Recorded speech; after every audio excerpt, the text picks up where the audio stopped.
গোপালগঞ্জে জাতীয় নাগরিক পার্টির এনসিপি সমাবেশ মঞ্চে হামলা চালিয়েছেন স্থানীয় আওয়ামী লীগ ও নিষিদ্ধ ছাত্রলীগের নেতাকর্মীরা।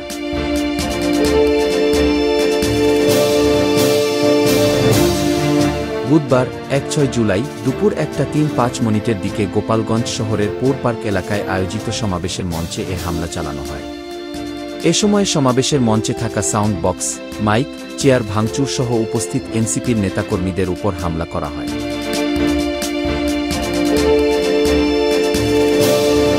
গোপালগঞ্জ সদর থানার ওসি মীর মো. সাজেদুর রহমান বিষয়টি নিশ্চিত করেছেন।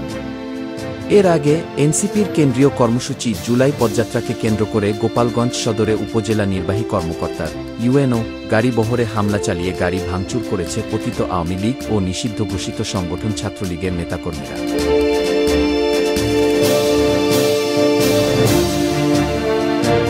বুধবার ১-৬ জুলাই সদর উপজেলার গান্ধিয়াসুর এলাকায় এ ঘটনা ঘটে। এতে বেশ কয়েকজন আহত হয়েছেন।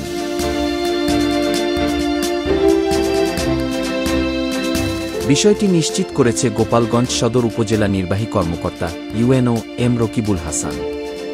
তিনি বলেন, জাতীয় নাগরিক পার্টির মাসজুড়ে জুলাই পদযাত্রার অংশ হিসেবে আজ গোপালগঞ্জ শহরের পৌর পার্কে পদযাত্রার কথা রয়েছে তাদের।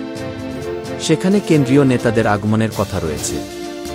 তাদের পদযাত্রা বানচালের জন্য আওয়ামী লীগ ও ছাত্রলীগের সমর্থকেরা সদর উপজেলার গান্ধিয়াসুর এলাকায় গাড়ি বহরে হামলা ও ভাঙচুর করেছে তারা।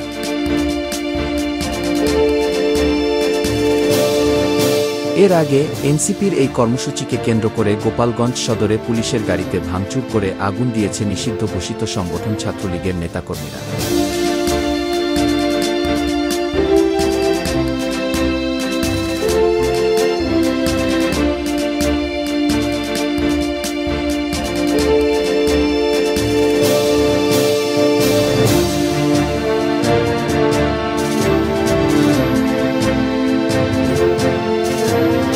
বুধবার সকালে সদর উপজেলার উলপুর এলাকায় এ ঘটনা ঘটে।